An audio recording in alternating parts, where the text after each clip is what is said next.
Alrighty, what's going on, people?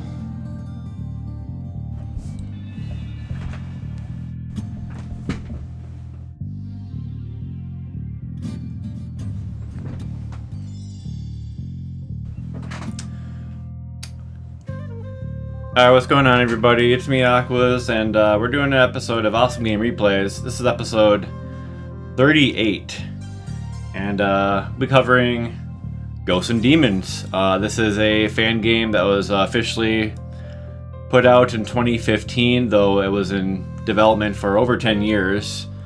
So starting before 2015, developed on the Open Beats of Rage engine, a game engine that originated on DOS, and this was a game engine that was designed for people who wanted to make games who just didn't have programming experience. Anyways, fast forward many years, and then the engine went open source. That's what the open means, and people are able to make not just beat 'em ups with the Beats of Rage engine, but platformers and other types of games. And that's what Ghosts and Demons is ran off of, off the PC platform. Specifically, you have to play it on PC. And this is, I think, probably the best fan game that's ever made. Obviously, we have a game here that's got sprites and stuff straight out of Ghosts and Goblins, and in fact it does. In fact, it has a lot of things straight out of Ghosts and Goblins series games, as well as other sound effects and assets and references to other games. So this game won't be going commercial anytime soon, but Bonus Jay-Z did an amazing job. He's the creator of this game. Did an amazing job creating a Ghosts and Goblins-like experience, but also putting his own spin on it. Because in this game, you can see here Arthur is doing some backflips. He has the familiar double jump, but he can do a ground pound, and he has some abilities that he can use with a sword when he has gold armor. So you have some of the a lot of the same game mechanics and such, but Bonus Jay-Z put his own spin on it, and in my opinion, it made the most enjoyable Ghosts and Goblins-like experience, despite it not being a Ghosts and Goblins game. But it is, kind of. So yeah, we will be looking at speedrun of the night mode. That's the default difficulty by Bizarre2K, who, in my eyes, is the king of this game. He's who I learned how to play it from, and he pioneered pretty much a lot of the strategies and ideas for going through the game, and I would go on to expand on some of that as I end up playing it a lot myself. But as to avoid complete self-glorification, we'll be looking at not my run of this game, but Biz's run, which it's actually pretty damn comparable. We're only like 15 seconds apart, and both of us spent years playing this game. This is a hardcore 2D action game, fan game. So the run lasts about 33 minutes, so we're going to get into it shortly, but I'm going to try my best to jam-pack this episode full of info and insight into this game, and try to comment the run as well. So, as I tend to do, I like to do things a bit off the cuff. So I'm just going to do my best to get all the information across as I can do in my best fashion, and we'll see how it goes. Because, like I say, this is a run that has 3 years of experience behind it, if not more. Biz and I have been playing this game for quite a while, and we both collaborated to really bring a lot to it and make it consistent. This is kind of a game that went through phases. As a player, you kind of have to go through phases of the game. Like, initially you have to learn the boss patterns and such, but then you have to deal with the RNG of the game, and it has plenty of that. And then you have to deal with getting consistent if you want to do a speedrun of it, because, like typical fashion in a G&G game, you do have your checkpoints, and when you die, you do go back. And the checkpoint system is actually pretty brutal in this. Furthermore, the only way to practice or to play the second loop, which is what's known as the ultimate challenge in this game, you have to play through the first loop. There is no practice mode. And when you get to the second loop, there is no continues. So to practice the second loop, you have to play through the whole game. Some people have endeavored to make some hacks via cheat engine, but Biz and I had never used any of that. And that's not even anything that's available for anyone to have. Pup, no! My dog's trying to get annoying on me. Hopefully that's not going to be a persisting thing. But yeah, shout outs to Skip and Owl in the chat as well. Those guys have also played Ghosts and Demons. Very unsung game, though it seems to be slightly known in various circles. I did have the honor of running this game at a Games Done Quick event myself, and I only ran one loop. But since then, we've actually dramatically increased the consistency on this run, which includes beating both loops. So it's a really intense game. Biz is gonna make it look easy here. I keep saying we, but it is kind of a we at joint effort. But yeah, Biz is gonna kind of make it look easy here. As you can see, he's in this replay. He's really kicking some butt here. I'm gonna fast forward on that. But yeah, so I'm probably gonna start the run shortly here. But yes, it is the night mode. The default difficulty. There are 3 difficulties. The easier one has more checkpoints and more armor drops. Do recommend if you try this game, try the Squire difficulty. That's the easiest one first. I also recommend do not start with Legend mode on Ghosts and Goblins Resurrection. That's not a great idea. So yeah, Pup, stop it! I'm gonna kick the dog out. Hold on.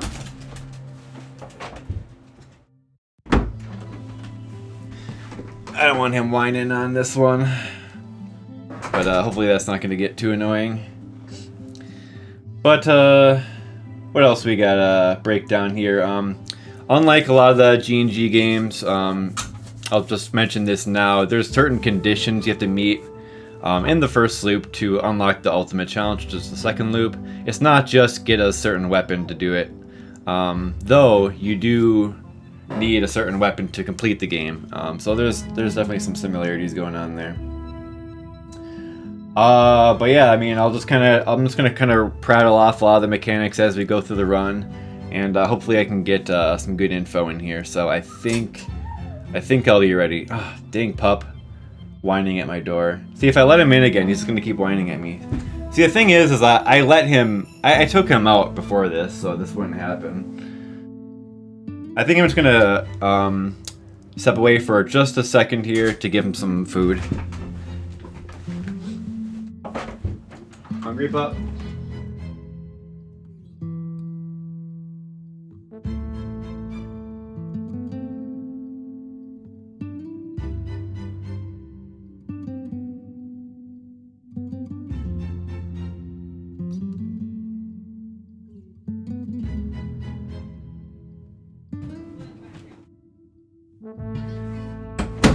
Okay, sorry about that slight delay, but yeah, it's about his dinner time. But yes, guys, this episode of Awesome Game Replays is long overdue. I actually had completed my goal with this game, and Bizarre himself, both of us are pretty much on hiatus because we played this game a lot. But this was a long overdue episode, and I just want to show you guys just how awesome this game is, and try to give you some insight about what goes on into the run. So, let us begin, shall we? This is, I might end up pausing the video here and there in case I have to explain something more thoroughly, but yes, here we go, everybody. This is Bizarre 2K, running Ultimate Challenge Night Mode in 33 minutes on Ghosts and Demons. He might, so this is like a Twitch recording, he might say a couple words here and there, but I think mostly the video's silent. Right, so, you know, typical G&G fashion, you're going to be revealing some chests by going over certain background areas. So start the run off with a backflip. In this game, the torch is a actually decent weapon. The dagger is not supreme in Ghosts and Demons. We have a kind of a different weapon tier list, but this torch is pretty nice. Got a nice firing rate, nice damage, and it's actually going to be pretty useful for the beginning of the game. So you got the weapon out of a red chest. Red chests are a variety of things: weapons, magician, or invincibility, and those type of things. But green chest is a guaranteed armor. So he checks. So he's breaking chests here. He wants to break 40 chests throughout this run. That's going to be one of the main conditions for unlocking the ultimate challenge. So you see him break a lot of these chests here. You can see how he triggers these locations. And then you see he's received gold armor. Gold armor is really good in this game. It gives you access to a sword. You can do a sword stab. You can do a DuckTales like pogo move, which is really good, really damaging. You can do a uppercut with the sword. And all of these abilities are going to be useful in this run. Not to mention, you have the base abilities with the steel armor, which is going to be a ground pound in the air. So that's nice. You can do the ground pound after your double jump. So you actually have a lot of control over Arthur in this game. And you can do the backflip after one jump. You cannot do the backflip after 2 jumps. And etc. So you have some of those mechanics. Also slightly other mechanics with how he moves in general. But don't want to go too detailed there. Bizarre, he beats the first stage without dying. So that's called a perfect. And when you get a perfect, you get an extra life. He's going to want to get as many perfects as possible because the extra lives are going to be factoring into the score.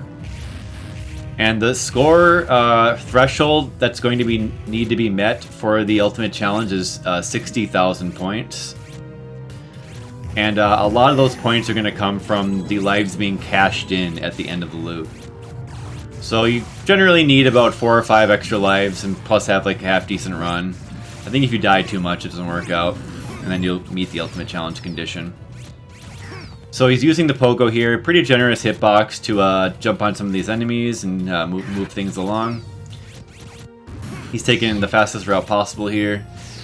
And he finds invincibility in the chest there. And this invincibility is awesome. It lasts 30 seconds approximately. I think it's actually 25 seconds. But it's so long, and if you get it in some locations, you can end up doing some faster strategies. So we are indeed watching a speedrun here. Comes to the mobile castle here, Ghost Fortress. So Biz has the best weapon in the first that you can get in the first loop for right now, which is the cross. When you have the gold armor, you also have access to shooting the weapons faster. So the DPS is excellent on this, and it destroys projectiles. Very good property. So it's just very good. This isn't probably a weapon you'll use when you learn the game, but once you get better at it, it's all about the cross. So he has the cross. Coming up in this stage, the boss is pretty nasty. So you definitely need a weapon that's not too crappy. Most of the weapons are usable, but there are some kind of iffy ones. There's an axe that kind of looks like the Castlevania axe. It arcs upwards, not very good, but most of the weapons are decent. There's actually a lot of them. It's pretty nice. Alright, so you're going to see him going through this stage, utilizing the gold armor pogo, speed things along. We're going to come to the white armor here, and he just runs up to it, hits it once to stun it briefly, and then goes right into an uppercut. So you have like random spawns in this game in the stages. They will appear, in your way at random positions, but you also have determined spawns, so those like wagons in that stage. The fire pattern was kind of random. These pods are always in a certain spot, so he's just going to pogo down here quickly. Thankfully, you don't have too many random spawns in this section, but just memorizes the way down. we have a nice route here where we just grab all the chests along the way that are most convenient to get 40 of them. And yeah, so like, it's nice when you're in the pogo because you can see like you can actually move in the air. Having the extra movement options with Arthur in this it takes some getting used to. Like if you try to just play this like a G&G game and you're neglecting some of those movement options, it's gonna hold you back. But anyway, come up to Ifrit here. Really tough boss, But if you have gold armor, you can attempt a fast kill here where you just pogo the hands at first. And Biz is gonna do a great job of that. Otherwise, this attack, if you don't have projectile destruction, that's going to zone you out tremendously. And then he quickly brought it to phase 2. It does a different attack, and then to phase 3 it uses those large fireballs, which you can't cancel. But yeah, I mean, since it's a speed run, you know, can't really go over the casual strats all that well, but there's no way to be able to cover all the information that this game has. So, then we got Biz in the chat. Very nice, yeah. So, you know, it's not going to be totally comprehensive because this is a speedrun, but generally, like, yeah, if you have projectile destruction, that boss is going to be okay. Right, so the backflip, haven't talked about the backflip much, but the backflip is a really important tool that Arthur has. He's invincible on the way up on the backflip and does damage like a Guile, like a flash kick of Guiles. The damage is good. Everything that Arthur can do that does damage is worth doing in certain situations. So you'll see sword stabs, you'll see backflips. You won't see much like that's actually disregarded here in terms of Arthur's abilities. So, unfortunately, Biz misjudged the platform there. He falls down, and yeah, breaks the armor in the underwear now. So most stages have you know, they have their chest locations, and there are guaranteed green chests, so there's actually one green chest coming up at the top of this section. Yeah, Biz, he missed yeah, one of the more kind of crucial speed strats here, which is ascending this section quickly, which takes a lot of practice. You have to catch the cycle and do some and possibly have some random spawns help you out. Yeah, this run is going to be very, very well done still.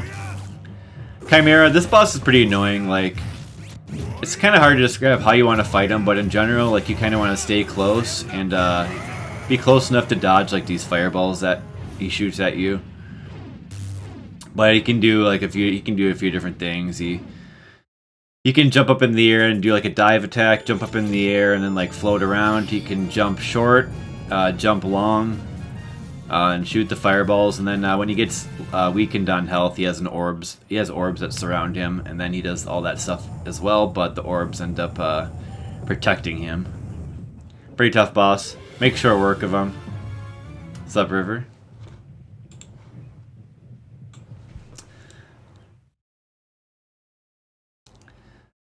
So no perfect there, but that's just fine. Come back in the stage to steal armor. Use a ground pound here to descend here a little bit quicker. And after you hit an enemy with a ground pound, you do get another another jump when you hit stuff with the ground pound. So Arthur is able to do some like really crazy acrobatics in this game, and that's really what it's part of what makes it really fun. Because you'll get into situations that are just kind of crazy, but due to all your movement options, like this, look at that. Use the ground pound on the unicorn and then use the backflip up there. That's like an advanced strategy that doesn't always work out too well, but Biz gets it. The easy strategy, which you're probably seeing in the second loop, is to use a sword pogo and just pogo up off those guys. But yeah, like the unicorns end up chasing you. Gotta watch out for the random spawns on this section.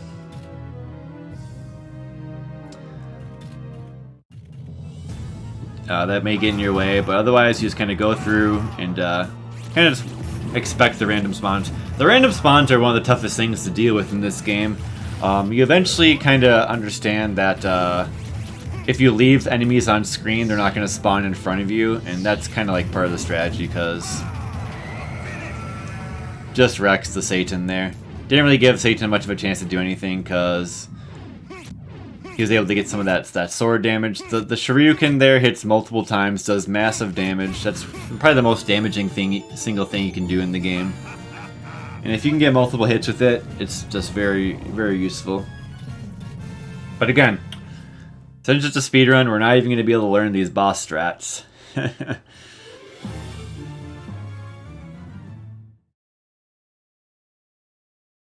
But the Satan is pretty annoying.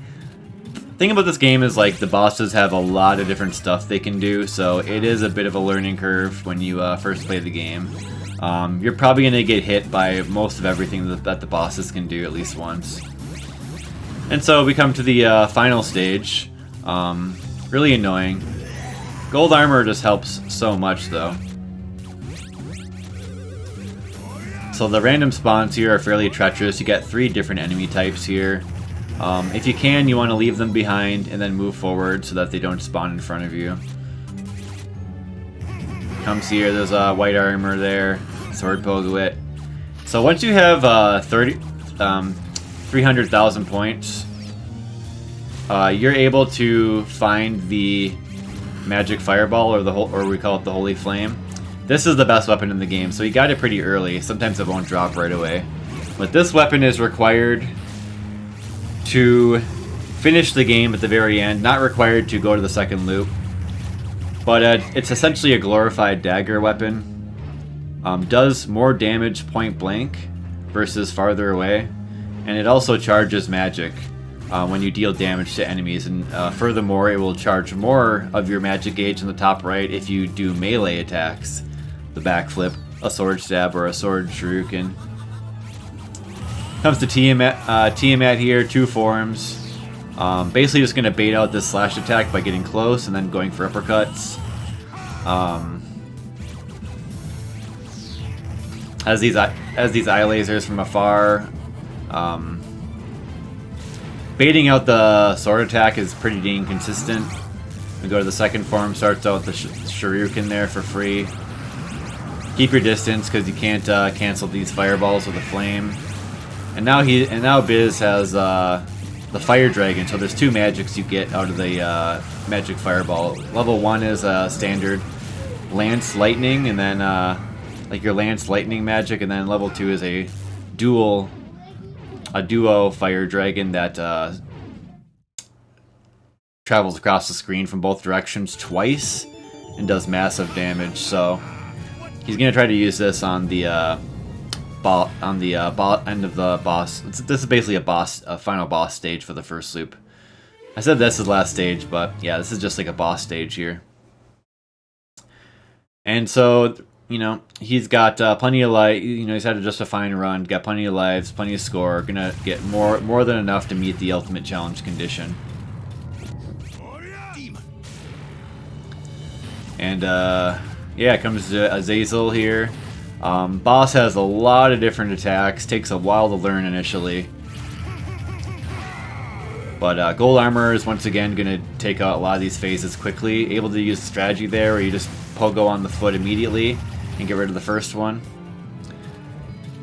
Just got to keep moving and kind of dodge the foot here. If you're on the ankle side, you can yeah, get up on the foot or on the leg pretty easily there. And he unleashes the Fire Dragon here, so you can see how many times that's hitting, and wow. Instant kill with the Fire Dragon, dang. That's, see, he got a little bit more damage there off that, because the boss, like, moved with the dragon. But that was, like, pretty incredible that he got the kill off of just 1 magic usage. That's really fast. But that's just how good that is. That boss is, really annoying, and we'll probably see just how annoying it is in the second loop. So like back to the chests and stuff, like there's some of the stages have blue chests, that's extra life. And then there's a purple chest, there's one of them in the game, I think. That's a one-up chest that will respawn if you die. There's one, it's actually in stage 2. So here he's got the fairy in front because of speed, I believe. Or it might be because he didn't die at all. And then the chest is there because he got a lot of chests. So he gets like a little fun thing in this little fake ending. But yeah, the first loop was just a dream. So that's the lore on this one. And so Arthur is going to wake up into reality. And then the second loop, this is the ultimate challenge. So you get this screen that means you've qualified. You cannot continue if you game over. And here we're going to see... Oh yeah, no death first loop. Biz confirmed it. But yeah, here we're going to see more aggressive enemies. You're going to see the enemies spawning more often. You're going to see armors with more health. And a lot of the bosses, I think, are going to have more health. Some bosses are going to have new attacks. And the bosses are going to be a little bit harder in general. So it's a lot to get used to here.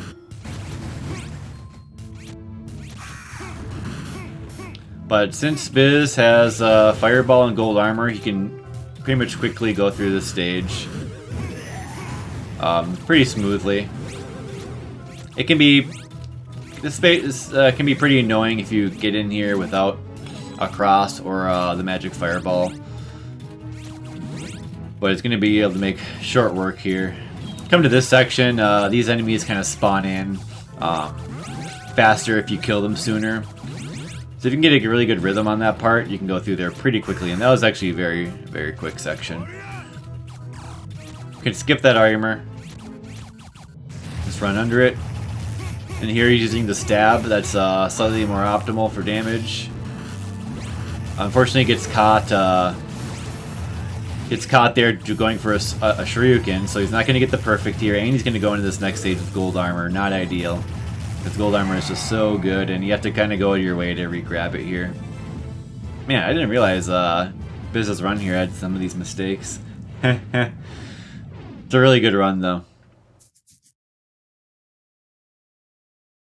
So, no big deal. There's the speed bonus. That's not too bad to get. If you're having clean stages and you're not dying, you're going to get the speed bonuses. And yeah, there was a 1-up in the beginning of that level as well if you wait at near the first tomb.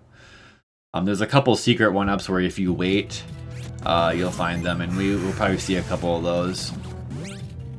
Ideally for an episode like this, we could have watched like a speed run and like a survival focused run to learn more about like kind of like these backups and where everything is, but this is what we're gonna get. So the quick armor kill there, that's really fancy. You kind of stun the armor with the attacks a little bit, and then you approach and kind of sneak under him to do a fireball. It's really quite specific. So we can still go quickly up here, using the ground pound to get the second air ability. And then coming down here, I'm going to grab guaranteed green armor. There's one down there. There's also a guaranteed 1-up. It looks like he's going to get it. So you wait here by the statue, and then a 1-up will appear. That will not respawn. But yeah, again, like these random spawns, you really got to watch out. One of the things that you really have to get used to with this game is that it is like the viewing, how much you can see of the game screen is fairly limited. Arthur's kind of big on screen. So that is really one thing you got to get used to when you play this too. But eventually it kind of feels better. And the game has a vignette in some of the stages, and that can be kind of claustrophobic as well, but don't let the small game window fool you. Like, game is one of the best action games ever. Actually runs at the same resolution as the Wonder Swan Makemura, and the Wonder Swan Makemura, that's what this game is kind of based off of. It shares some of the assets from it. as kind of a base, but Bonus JZ has gone into articulate detail, redoing a lot of the backgrounds and sprites on its own. Biz just eliminates that boss there. Tough boss. The boulders come kind of randomly down. It shoots these mortars that take up near the right side of the screen that you have to watch out for, as well as random spawns, as well as the boss being able to shoot bats out the front. So it's just, that boss is a bit of a balancing act with kind of staying in a safe location while also making sure you're not going to take a hit. And then also use that magic at the end. And it does do more damage when you connect the full lightning up close, kind of like the other G&G games. This section's really annoying, so he took the fire, so you notice there may have been a route there. He took the fire route first time. This time you're forced to take the left route. So he takes this left route here, and the RNG on that section is just brutal. The turtles that fall from the ceiling are very random. So sometimes you're just going to get hit there no matter what. And that section just, if you don't go quickly through it, you're probably going to get hit. It's just very chaotic once those turtles start bouncing around. And the stage continues on to a second half. See a variety of Ghosts and Goblins enemies. This mid-boss is really annoying. This is probably one of the tougher mid-bosses. Gonna hopefully trivialize it here with the gold armor. But without the gold armor, I mean, you can't really do this. You can't really do this much. You're not gonna be able to use that magic. And also, if you don't have the magic fireball here, if you don't have a ranged weapon, this guy gets even harder. Really annoying boss. Then you have in the background there the boat from the Little Mermaid. And there's also an Easter egg where if you wait on that screen back there, Ariel will appear. So there's kind of lots of fun stuff like that. This is pretty consistent to go through quickly like this. Those Woo Bears, as they're known from Super Ghouls and Ghosts, those guys don't use their flame early enough to catch you when you're approaching. So if you're crafty about it, you can just use gold armor, go right by them. So this speedrun is like, you know, it's demonstrating basically the gold armor strats, which are kind of like, you know, they're going to be your bread and butter, hopefully, if you don't get hit too much. But again, like, having to survive after getting hit and such, it's just, it's a big pain in the ass, especially if you have to have a different weapon and such.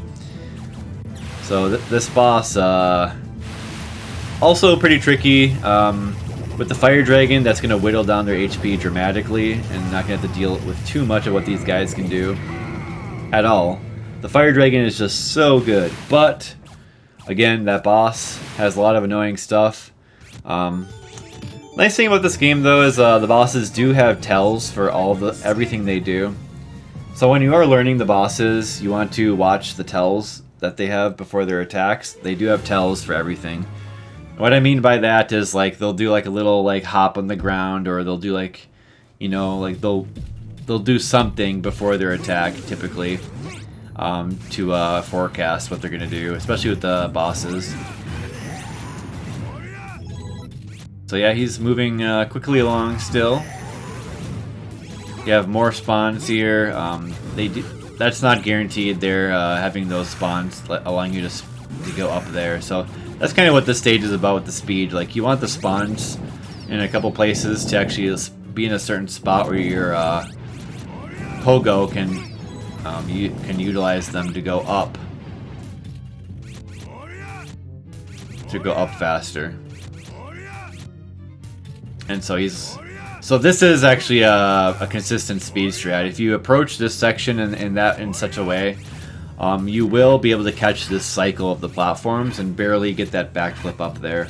There's a couple of ways to do it, but really good speed strat there. That does save like 10 to 15 seconds versus screwing that up. So Chimera is going to be a bit powered up here, but use of the lightning with the invincibility as the Chimera dives in and just melts that HP.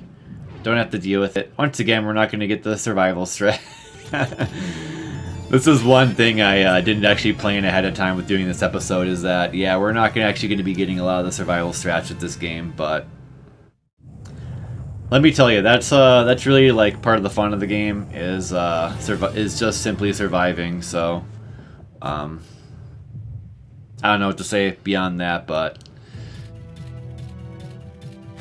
you're gonna have to learn the bosses like proper and not just speed kill them like Biz is doing. I know that's the Jamer's way is just no backup strat. But in any case, it's working out pretty good for Biz because he hasn't lost gold armor. Losing gold armor here really sucks. This section gets notably harder here without it. But yeah, he's able to take out that armor instantly. He's going to be able to skip these guys right away. Also quite challenging because if you don't have gold armor for those guys, just skip that. Nice stuff. Oh, the lingering skull got him there. And he got a lucky steel armor drop. So it's like a pretty rare drop out of the red chest to get armor. But he got armor there. So it's just random what you get out of the red chest. Weapon, armor, invincibility, but some things have a higher weight than others. Actually gets lucky, he gets 2 armor red chests there.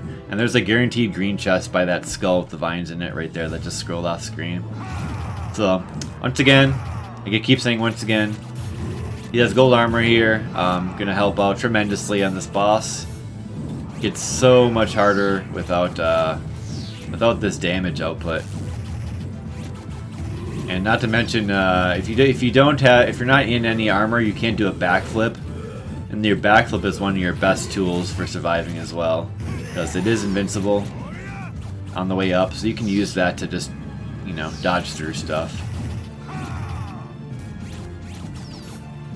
So if this boss, you know, you get a couple opportunities for damage, but a lot of the time, like, you're kind of waiting to see what the boss does, and then you're kind of reacting.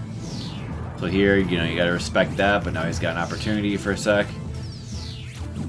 And once the boss spawns in, you also have an opportunity. It doesn't do its attack for a moment. Well, it's more like Azazel is the real boss, where you gotta like react to what it does. There, he was able to just use that right when it spawned in, but secret one up there. Wait on the right side to get that. This game also has some little secrets here and there. You can not break open 4 red chests in a row, and if you do that, the 5th chest is guaranteed guaranteed armor chest. And yeah, a good strategy usually is to set that up in this stage to have a backup, or to even get gold, because it's just quite challenging to survive through this level. So this stage is really brutal. Biz is going to try to make it look easy here, but trust me, this stage will make you pull your hair out quite a bit. The random spawns are even nastier on this stage. And you're gonna really want to try to employ this strategy where like you try to leave the enemies behind so that they don't spawn in front of you. Sometimes they're just gonna get in your way, either when you're making an ascent or somewhat blind, like the skeleton spawned there but not active until it comes out of the ground, so didn't get hit there. So this skeleton, you kind of needs him to jump down, otherwise it's going to be kind of annoying. But Biz loses his patience and goes anyways. Nicely done. Oh, but the skeleton ended up complicating that still. Oh, that was really nice. So that's another mechanic that I haven't mentioned, but you can jump off of enemies. You can do a double jump off of enemies' heads, and the hitbox is actually fairly generous for it. But if you do that, you do get another opportunity for a move, either a backflip or a ground pound or whatever. It does a little bit of damage, but that was very well done to use that to get the second jump up there. So fighting 2 armors at once. Notably here, if you take out the red armor first, this cancels the extra spawns from coming in. So the strategy evolved there to taking the red armor out first, because having to deal with the armors and the spawns there was just incredibly annoying and very inconsistent, rather. Comes to the Astaroth. Yeah, there's kind of a textbook way to fight this guy. He's got him cornered here, but These boulders that come down are random as far as where they drop down on screen. So if you're trapped in the corner by Astaroth's flame and he jumps at you, sometimes you just have nowhere to go and you're going to take damage. So pretty kind of a touchy fight, but you want to get those fireball hits close up and then kind of retreat to a safe distance so that you can react to what's happening with him. It's just, there's so much nuance to a lot of the strategies here that, you know, they just become second nature in a speedrun. Tiamat is kind of a bit powered up here. Now the sword from Tiamat has a shockwave, or air slash, if you will. Kind of annoying. It's actually deceptively fast, so it's annoying to dodge. And then you know, Tiamat's going to have more health. So that's a really good thing to do, is you can consistently make this boss walk backwards by getting like close to it. Well, fairly consistently. It didn't do it there. Fairly consistently, so it didn't do it both of those times he was close, but in general, when you stand close like that, Tiamat will move back.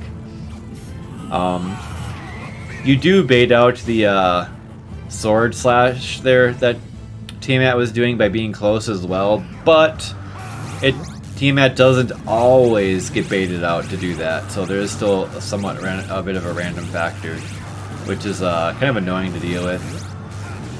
Biz builds up the fire dragon and unleashes it. Very nice for just a solid kill there. Those heads, pretty annoying to take out because the dragon, the Hydra, can kind of corner you. And then if you get cornered, it can be really nasty. But man, there really is just so much to the survival strats that we're going by. So it almost feels regrettable that we're not talking about it. But Biz is like already pretty close to the end of the game here.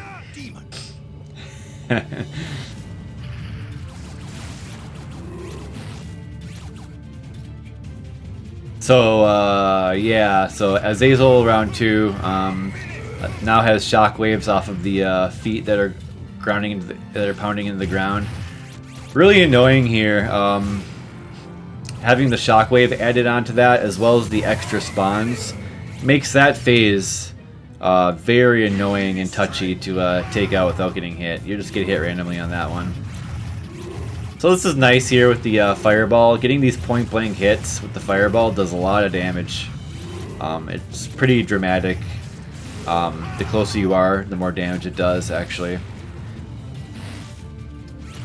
So that attack, Azazel will kind of generally fall down on top of you, but you really need to watch the background to see where Azazel is going to be falling down. So in general here, you kind of react to what Azazel does, and then you're able to take action. Can do a lot of different summons and things here. This is one of the more annoying summons. It can summon skeletons or 2 unicorns there. It takes out the unicorn nicely.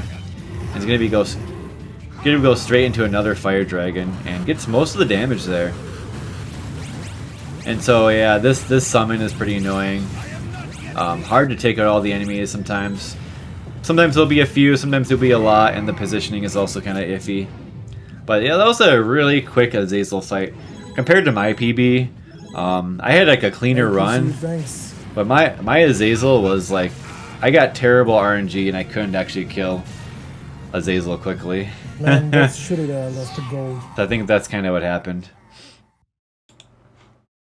Between our 2 runs there. Yeah, I think I lost like a minute on my run in any case, so the night mode should really try to be improved at some point.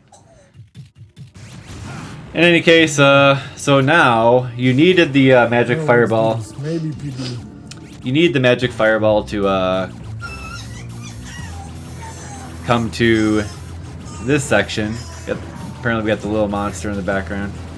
But yeah, you need the magic fireball after that fight to come to the Evil Arthur fight and the fight with Breeger, who makes his appearance from Gargoyle's quest.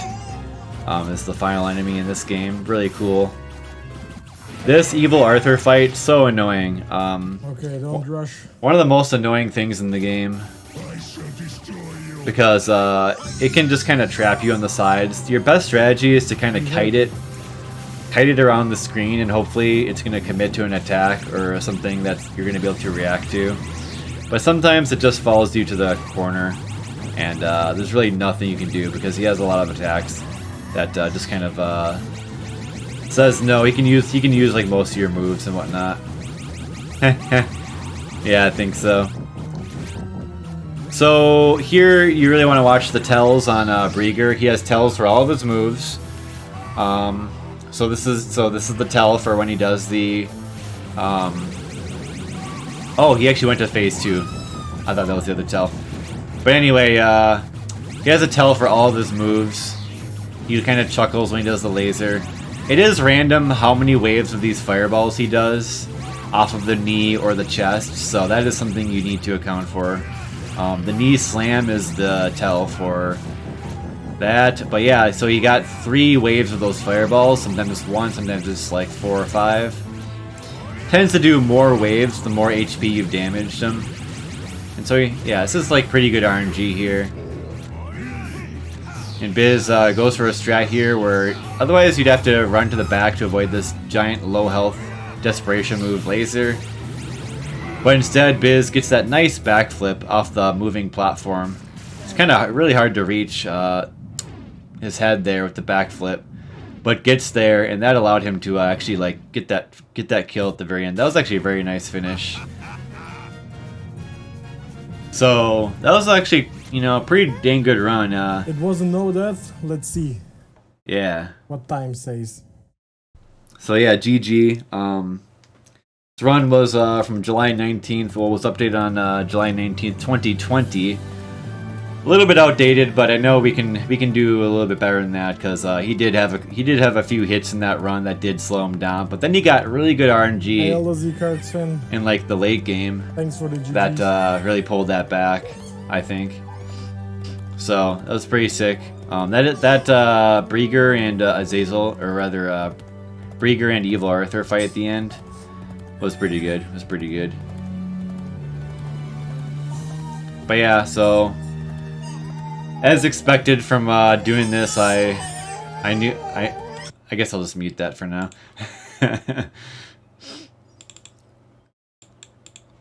But yeah, as expected for doing this episode, there's just so much info about like the survival strats that are going to be left out here.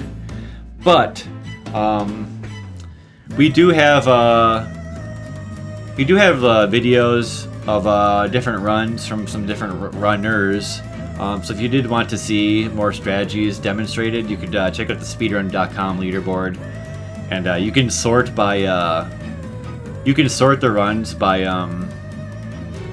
obsolete, and you can see old runs, and you probably get some more survival strats in there, or you can just YouTube some older runs that may. The one that might be worth to look at is the first time that the Ultimate Challenge was completed, which is by myself. That run is not a speed run. Yeah, the first Ultimate Challenge clear. I'll put that in the description. That run will likely have more survival strategies and such. However, so that run is like an hour and a half. That's the first time completed the Ultimate Challenge because you end up dying just so many times on that last stage. It's just absolutely brutal. But we finally got like some consistent strategies, like knowing about destroying the red armor in the last stage to cancel the spawns where the 2 armors spawn before the Astaroth. Like that was a big game changer. Like a lot of the strats, a lot of things we found out like made this a lot more consistent. So yeah, it's pretty intense, isn't it? So that is the very, very fast speedrun on there. But yeah, if you do take the plunge in this game, you're gonna want to be the type of gamer who wants a challenge. You're gonna be the type of person who's likes G&G games probably, because you are gonna have to learn this by trial and error in a lot of cases. So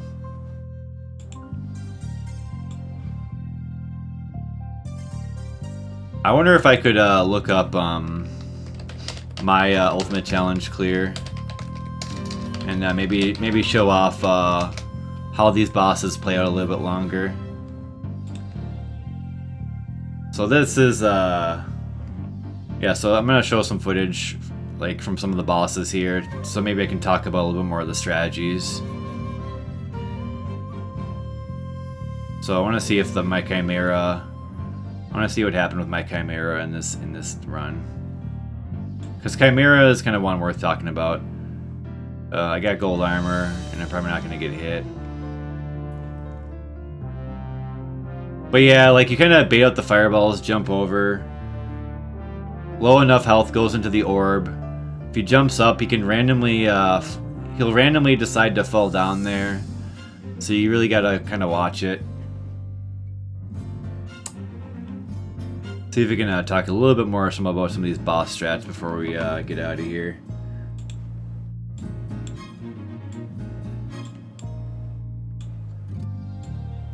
Because I think some people may want to have some more insight on these boss strategies. So I'm just gonna try to go off the cuff here and talk about some stuff that we may have overlooked. How about the Satan fight? So like, when I beat the Ultimate Challenge the first time, I had pretty good experience with the first loop. So first loop's not too bad, but anyway, like, if you start with gold armor, it's pretty nice. He does that swoop. In the second loop, he can actually do that swoop multiple times. It looks like this is like a pretty standard fight here. Let's move out of the way for that. Does another one of those. Take him out with the backflip. Backflip just does nice damage.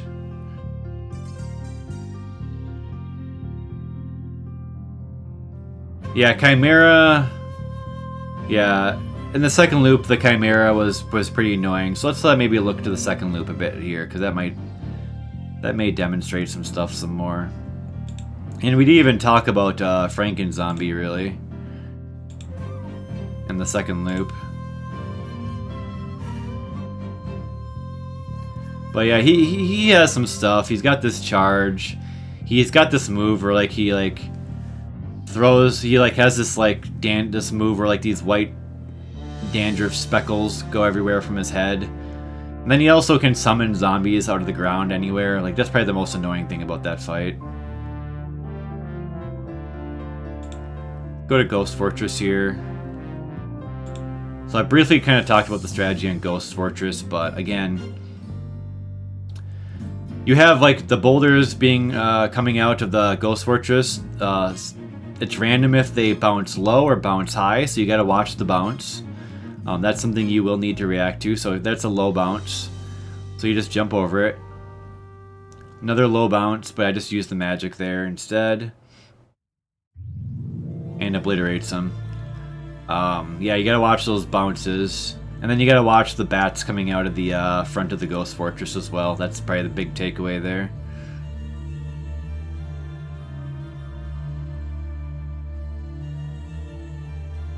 Let's move on to some other bosses and maybe make a few more comments here. Again, this boss really stinks here. But gold armor is gonna help out quite a bit. Boss kind of chases you around, or tries to. Boss moves at kind of a speed that is kind of hard to react to if you have not that good of weapons. But here I actually show off the Easter egg where Ariel appears. So if you wait here, that boat is from the NES Little Mermaid in the background. But anyway, Ariel appears here, just a nice little Easter egg. Secret one-up by the clam there. We didn't talk about that. There's a secret one-up there. There's also a secret one-up. I'll show you guys. There's also a secret one-up in the fire stage. I'll show you where that is as well. The secret one-up in this stage is right to the left of this area at the bottom of the fire pit. Go to the left side and wait and kneel at the very left side. That's how you get the one-up here. And there's also a secret 1-up. Well, there's actually 2 different ones you can get here, but you can actually only get one of them. But yeah, the one you want to get over here, it's like, you actually can see the 1-up text on the left there, but actually I should be able to get it. I'm actually getting it right here. It's right there. That's where the secret 1-up is. So if you want a 1-up, you can get that one as well. Okay, also in the first loop I fought Chimera with the disc. So that's another thing with this game is like you do kind of got to learn the strats with the other weapons because there's going to be a lot of runs where you don't get the cross or you don't get an item you want. So here I missed the pogo, so but I'm in the 3rd phase. So you just kind of like use the platforms to kite him around, but I guess we're not going to learn too much there because I did have gold armor for the majority of this fight. Oh, I messed up the first time, it seems. No, let's see here. See what's going on here. But yeah, like, you really want to use this strategy with gold armor on this guy if you can.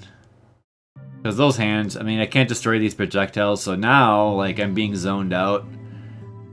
And there's not a whole lot I can do right now. Like, you have to get really fancy there with the movement so you can come in and get damage and then run away. Very dangerous to fight this boss with close range, but sometimes you have to. Really tough. If he goes inside like that, then that's your opportunity to use the gold armor again. Like, so that's cool. And then yeah, I miss it there. So I'm just gonna try to touch on some other strategies that I feel like you guys are gonna probably want, because I think a lot of people who are playing this aren't gonna be, you know, running into this to learn the speed run. Maybe someone will be, but do want to make sure to talk to you guys about what some tips and tricks are with these bosses and such. So let's go to Chimera again here. I come into gold armor. Okay, I already talked about that, so you know, the first loop was pretty smooth here. We can talk a little bit more about Azazel here, about its attacks. That would probably be good. Okay. So we got second form here. I'm probably gonna unleash the dragon.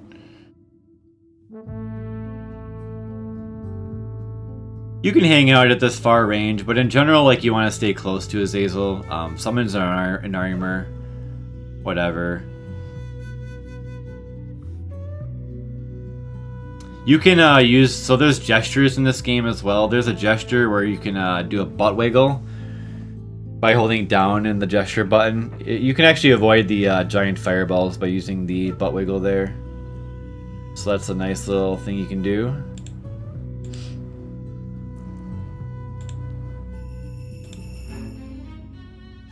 So let's see here. So here I accidentally lost the weapon, the magic fireball. So I got the discus again. So we'll just watch this fight to get a general idea of the flow here, because I'm not going to be able to exactly quick kill it now without the fireball. But yeah, it's just kind of, you just kind of hold your ground. And whatever, use the pogo. Nothing too crazy going on there. Let's talk about some other stuff. How about this fight? See, this is still first loop, so you're not gonna learn too much there. I know this is second loop.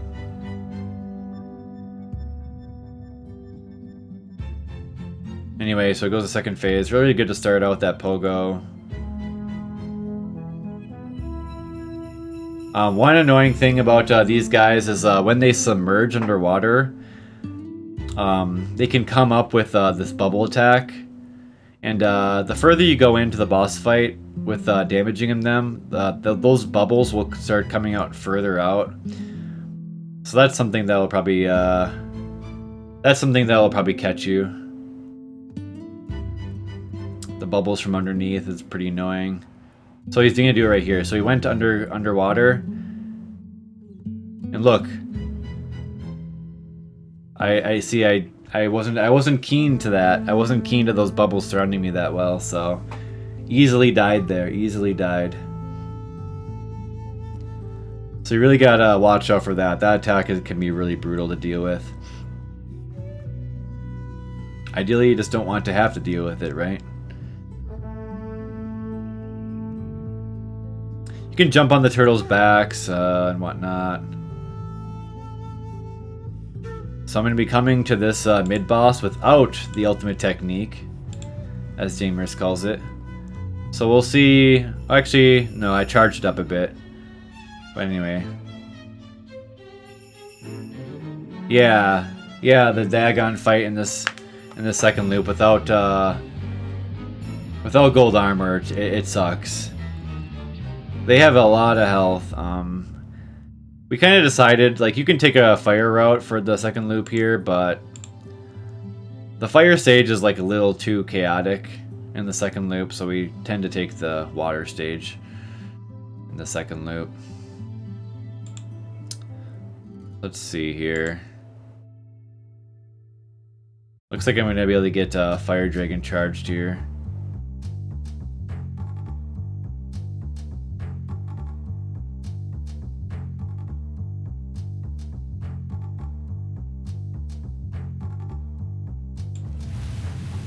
Turn the game audio on a little bit.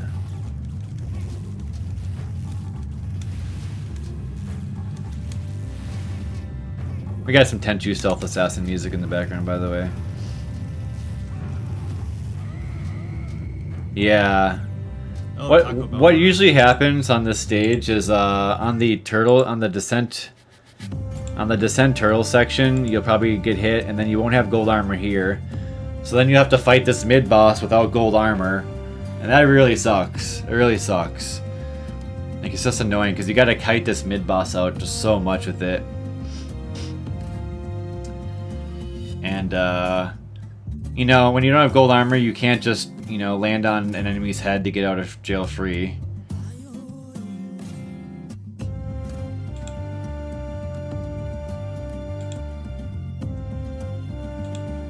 So yeah, there's kind of that going on.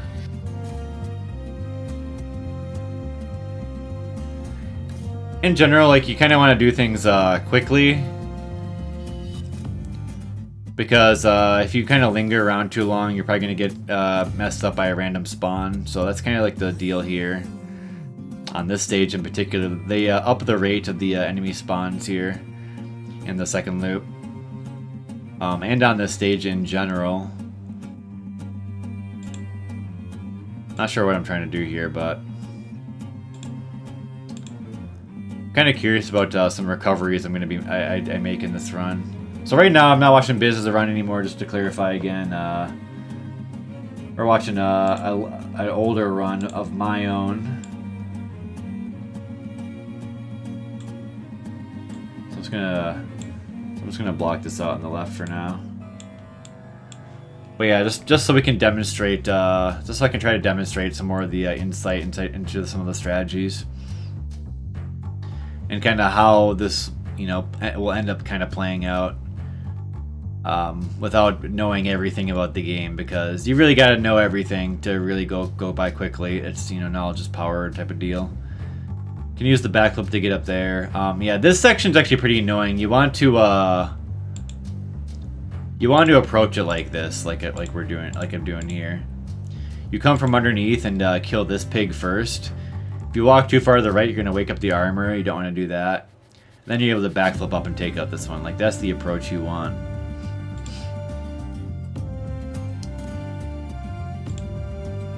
So looks like I did make a mistake.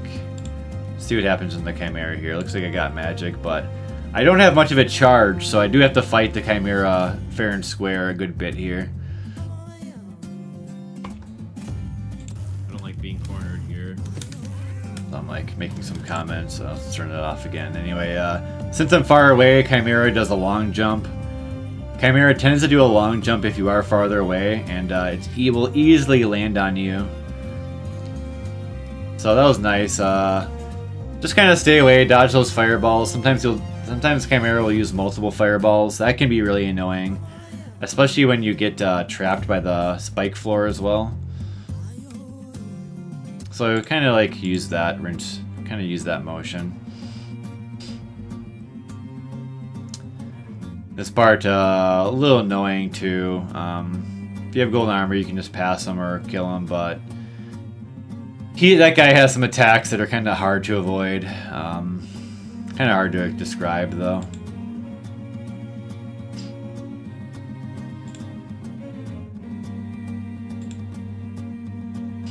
Okay, so I'm gonna fight. Looks like I have to fight Satan without gold armor. So this should actually be a better demonstration of Satan. Yeah, we do have some slightly better speed strats too. This is true. On the newer speedruns. So maybe you could watch my run on the speedrun.com leaderboard or something, or one of the king mode runs. So yeah, in the second loop, now instead of just one swoop over, Satan can do multiple swoops during that attack. So that's something that will surprise you first time you encounter it. More imps spawning in. Maybe we get some Ghouls and Ghosts music going here.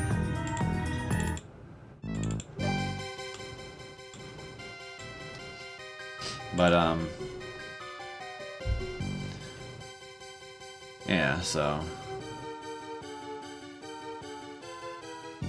like one of the things you're watching out for here is the extra spawns. You really want to mind the extra spawns. Like those are probably more threat than the actual boss itself. Finish off the boss with the ground pound. Nice. But yeah, those extra spawns, you really gotta mind what they're doing and be ready for them to basically spawn anywhere. Pretty annoying. And yeah, once again, this is the first time that I cleared the ultimate challenge, is what this video is. Yeah, so this guy is annoying. You kind of bait him around and whatnot.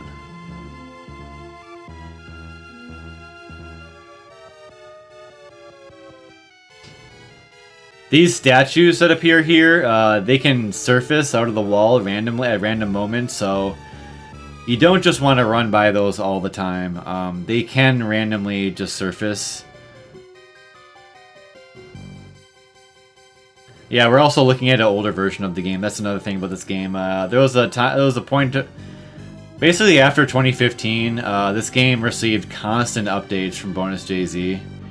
And it was just a variety of stuff. It was just a lot of graphic stuff. It was some gameplay balancing. It was fixing glitches and bugs that we were finding.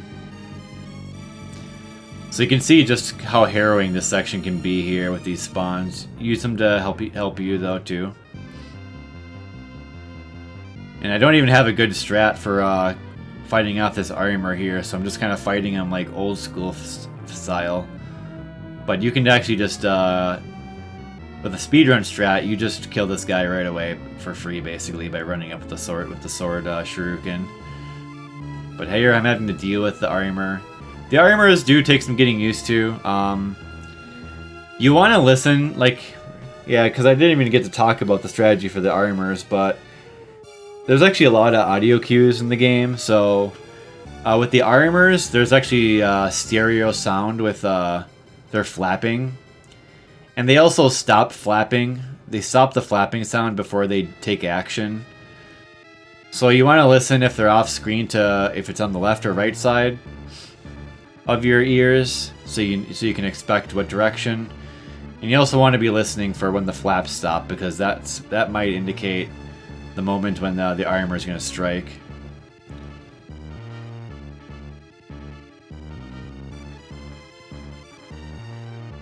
So I think right here what I'm doing is I'm charging up the magic, because Didn't have good enough strats for this next section, which was absolutely brutal until we actually like figured out what was going on with it.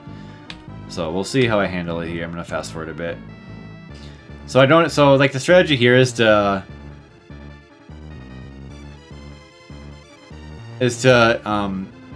spawn this red armor first and pogo on top of it and instant kill it with the gold armor. But here I just use the fire dragon. But it's pretty. This part's really tough. You want to kill that red armor first. Once again, it does cancel the spawns out.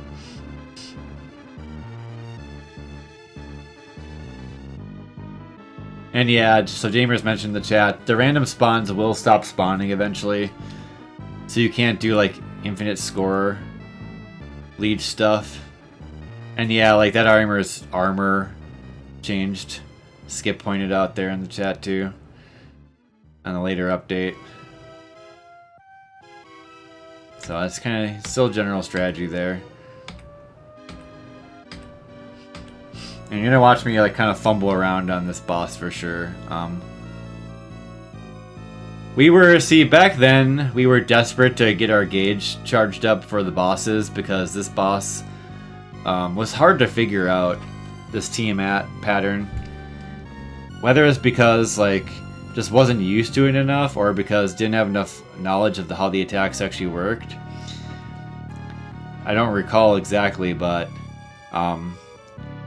it was definitely a thing where it was like we were kind of running out of time, or I was running out of time, because I was trying to spend extra time charging the magic off of random enemies.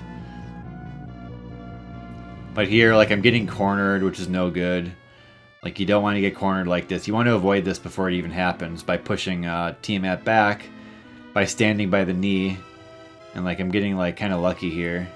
That sword slash attack, yeah. Tiamat can do that up and down slash multiple times, up to like 4 or 5 times or even more. Also, the lasers can be shot multiple times in a row, so that's also something you need to watch out for.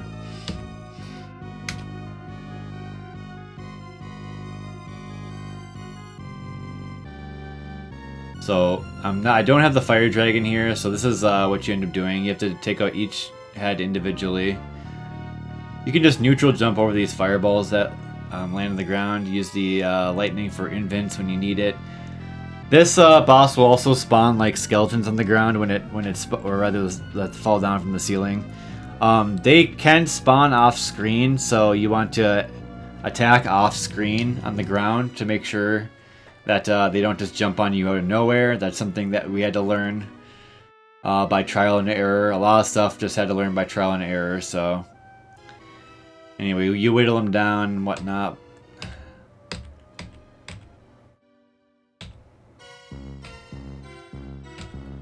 So we'll go to Azazel here with less experienced strategies. See if I can comment on this a bit.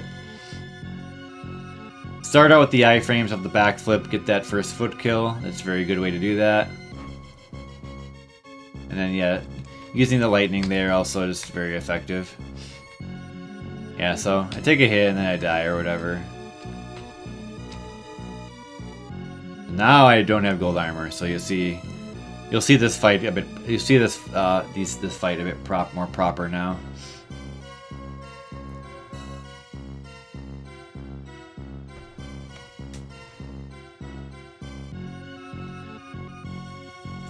So yeah, just kind of doing some of that action. I'll try to put some other music on here.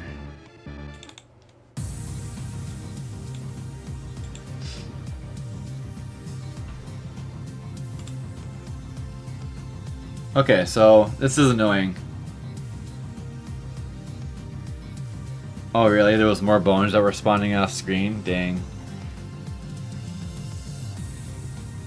So this is like annoying. Like I can only get so many hits per time the foot drops down, and it's random where the foot will move once it stomps down. If it stomps again while it's down, and that can be really annoying. But basically, you kind of want to stay closer to the foot, because if you're farther away, that's going to be a higher chance of the longer ranged stomp, which gives you less time to react because it's the same amount of time between a short range or a long range stomp. Therefore, the boss has to actually move faster to catch you farther away. So it's slightly safer to be close. Watch the background for where it drops down. The hands hit you there, but the easy way to avoid this attack is to use the butt wiggle. Down in gesture, if you use the butt wiggle here, you can avoid that. You can avoid those hands for free. A backflip works too, but if you're playing king mode, you don't get the backflip invincibility. So use a backflip. Speaking of a backflip invincibility, used it there. And then yeah, if you stand there on the side when Azazel's back in the background, it can use that hand attack as well. That's something that's actually can be useful to bait out because it will leave Azazel vulnerable. So Azazel using the hand swiping hands multiple times, you can just backflip over that and stuff, and you can actually also land on top of it sometimes. With these armors, like when they're done, like when they're doing the like little segments of flying around, you can just get a backflip hit in. They're not gonna take action immediately after moving. They always have a slight pause. That's why the backflip damage is good there. Ooh, that was a kind of a crazy situation. That's the type of those are the kind of situations that happen in this game, but he still ended up like sniping me with the fireball.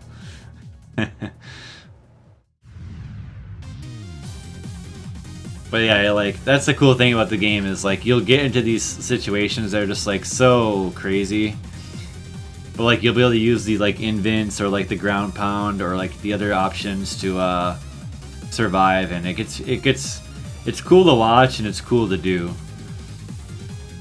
I think. Oh yeah, there's the butt wiggle, by the way.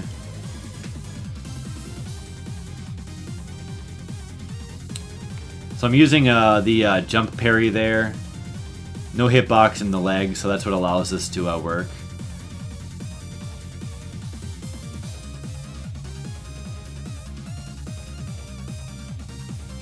So I go on to fight this Azazel fight for the next like 20 minutes.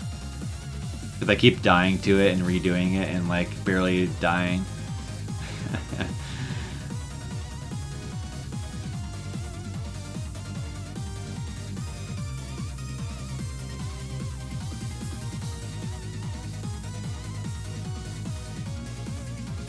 So you know. Let's move on. Let's move on to talking about that evil Arthur a bit, because we did gloss over that as well. I think we talked about most of the Azazel attacks at this point. That attack, the fireball rain, you want to like kind of get in the safe. You kind of want to get in the open spot and then like move back and forth. It will allow you to survive that just fine. Sometimes it does catch you. And of course you have the famous fireball collection on this boss. You probably will do it eventually here in the video.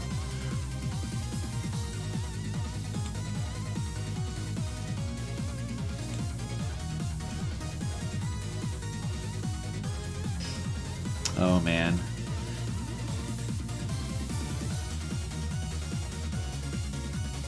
So you really on this yeah, like that's an annoying part. Those coffin spawns, they're hard to react to. Sometimes they're just gonna catch you at the ground there, and not much you can do about that. It can be infuriating. And like yeah, like I didn't know what to do there.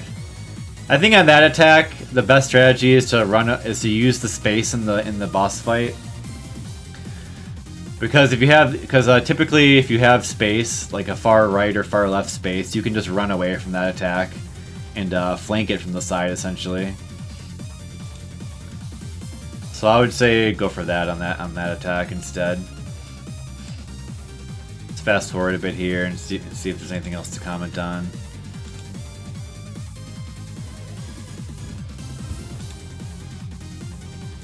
And I finally take him out. Blah blah blah. So yeah, Evil Arthur. Let's talk about Evil Arthur. This boss is evil, in fact. And you guys do deserve to know some insight about him because it's one of the most it's one of the things in the game that is just gonna hit you no matter what. Sometimes you can play a little safer and try like a safe thing to do for this opener here is to get at least lightning magic. That's gonna get you one get out of jail free card when Evil Arthur corners you. Because that's like going to be the inevitability here, is Evil Arthur is going to walk you to the corner and you're going to have to jump over him. But when you jump over him, there's a chance he'll just do a backflip or some other thing that's going to hit you no matter what. So we're probably going to see some of those shenanigans here. This is what you want. You want him to stick that crap on the ground. So yeah, use the lightning there to get out of jail there. And you want him to do this too. That should be free pogo damage. And you just kind of kite him with these jump attacks a bit. And I can't get too much damage because he moves as fast as you. So this is kind of like you do the kiting. And you kind of hope that he uses the dash sword.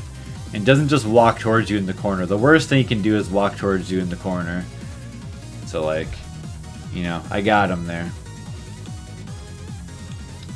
About Brieger, talk a little bit about that. Again, like, he's got tells for everything he does. Smoke out of the knee means he's using the knee move. There's two different types of smoke visuals from the center face that indicates two different types of attacks. There's one that's like more puffy than the other. That indicates a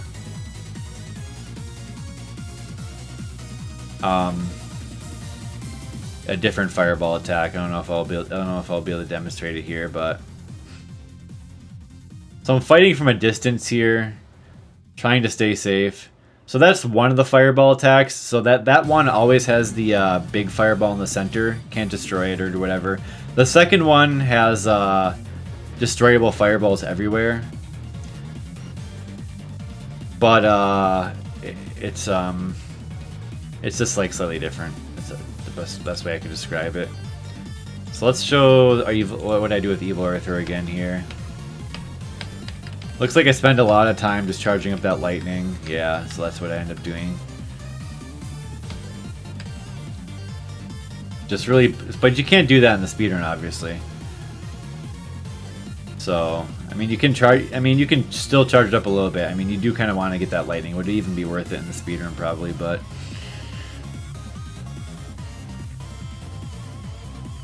So yeah, let's see here. So yeah, all he did was turn around there. What he can do here, so he has a couple of other attacks that can get you in the corner. It's a backflip, or he can do the axe magic from Ghouls and Ghosts, which has a giant hitbox. It's like an explosion around Arthur. You can do that too when he brings you into the corner, and that means you're not going to be able to jump over him.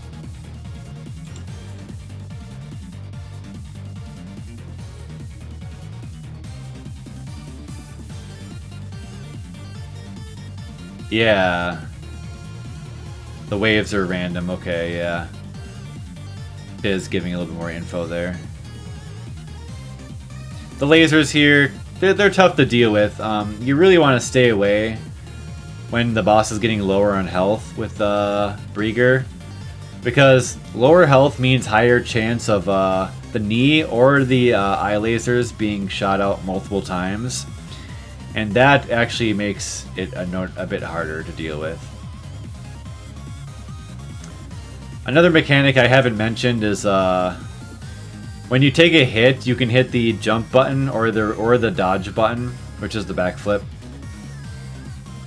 Yeah, if you do that, you Arthur like yells, "I'm not yet defeated," and you get more recovery frames. You actually get a lot more recovery frames, so you really want to use that a lot of time. You get like a second second to 2 seconds of invincibility versus like half a second of invincibility, or maybe 1 second. So it's a pretty big deal to use that recovery. But yeah, these are kind of old strats here. In the speedrun, you kind of want to be more aggressive on the front, because the sooner you get them to the second phase, it's like kind of generally better. Plus, you're doing more damage a little bit when you're up closer a bit more. So I'm just like chipping away at him here. The knee stomp is the falling boulders.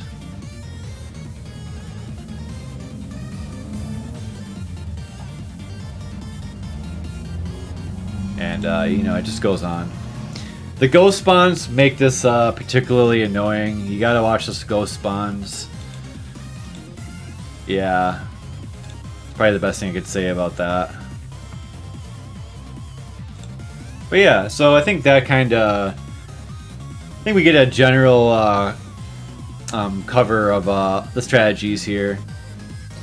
So we're going to try to wrap it up here, and I'm just going to go over some other cool things about this game before we end out here. And I'll put some more Ghouls music on, I suppose. But yeah, guys, it's seriously an amazing game, so you definitely gotta try it. And I hope that this video can be somewhat helpful to show you. I think at least one thing it can demonstrate the gold armor strats, but hopefully I did a okay job explaining some of the more survival strats and what the bosses actually do. It's a lot of trial and error. It's really tough. You kind of gotta play it to see just for yourself what it's like. It's really quite challenging. My first playthrough of this, I just got so upset because I was just flabbergasted at how annoying some of the attacks were. But like most games, you learn the attacks, you learn the patterns, and then you get better. You at least gotta try it, and yeah, you do at least have to try the game to mess with the different movement options. And the game has this insane replay value too. There's unique bonuses for beating stages in certain ways. So you notice there's the speed bonus. I'm gonna get this video playing. You notice that there's like the speed bonus. Yeah, I did mention that, Biz. You probably noticed that there's the speed bonus, but there's also, you know, the perfect for not getting hit in the stage to get you an extra life. Furthermore, there's a skill bonus, and that's for beating a stage with Arthur's abilities only. So you get a score bonus for doing that. So that includes like the ground pound, the backflip, sword attacks are okay. So that's skill bonus. There's also class bonus. Class bonus is only using the lance. Yeah. You have to stick with the lance, and you can only use double jump and parry.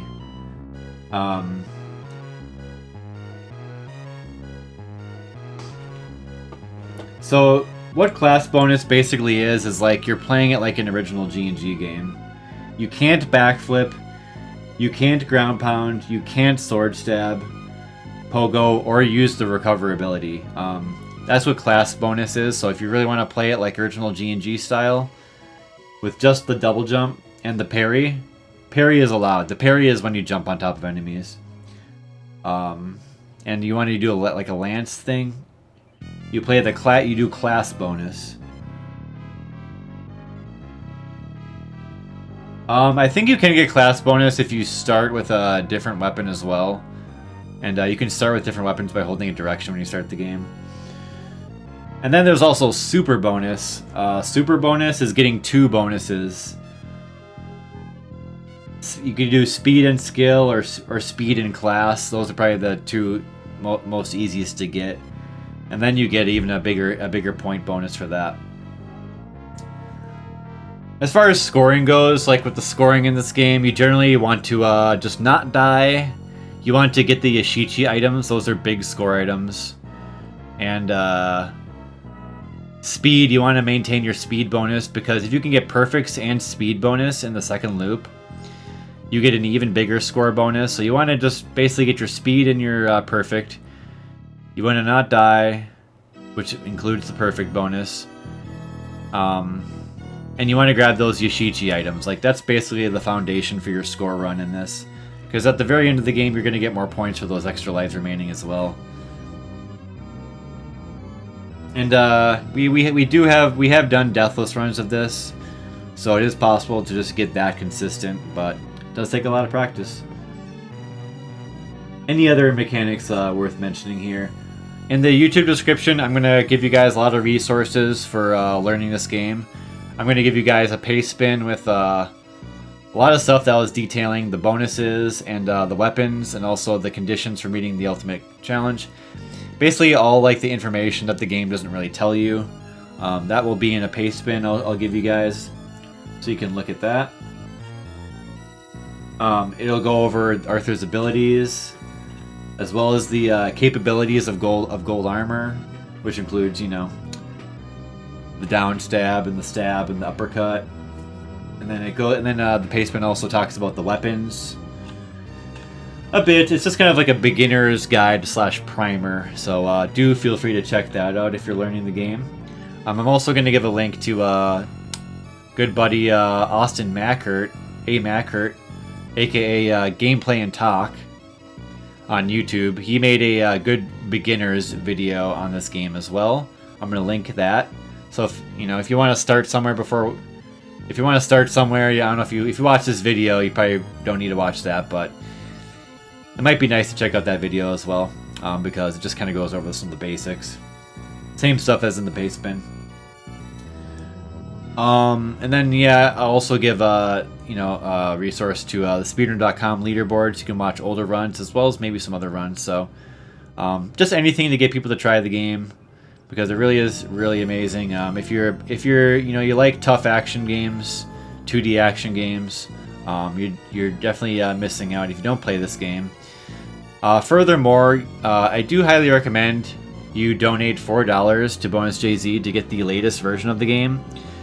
It has better controller support, and just overall some better balancing and tweaks and stuff. You only have to pay $4. The guy spent 10 years of his life developing the game, so I'd say it's probably worth it.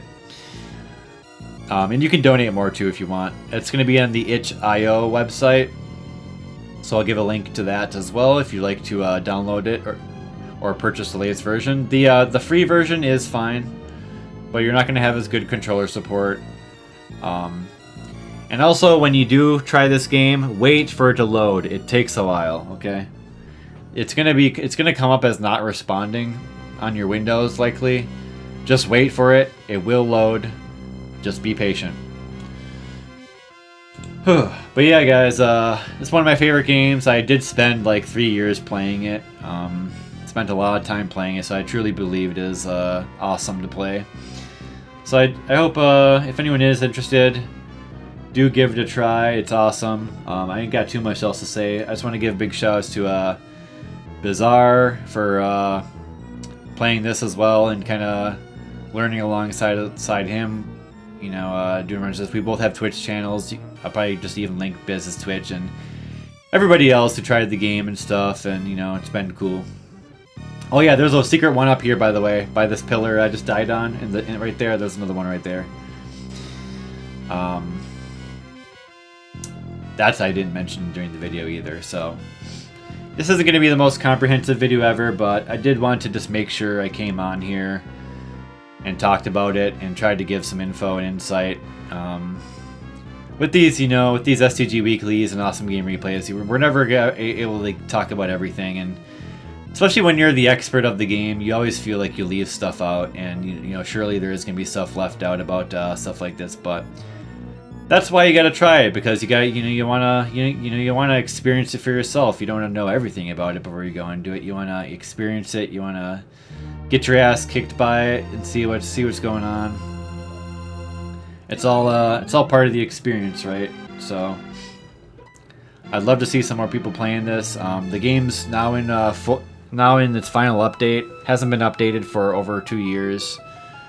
And so the game's basically in its final version, so just go try it out, and I'd love to see some more people play this, and I'm sure there's more to learn about the game too that myself and Biz don't know about the game. When you only have 1 or 2 people taking the game to a high level, there's always stuff that's going to be left out or not discovered because everyone has a different perspective that they bring to the table. So it's always nice to just have more players. So thank you once again for watching the channel. Hopefully we're going to get some more awesome game replays and STG weekly episodes out. I did feel like doing this one for a change.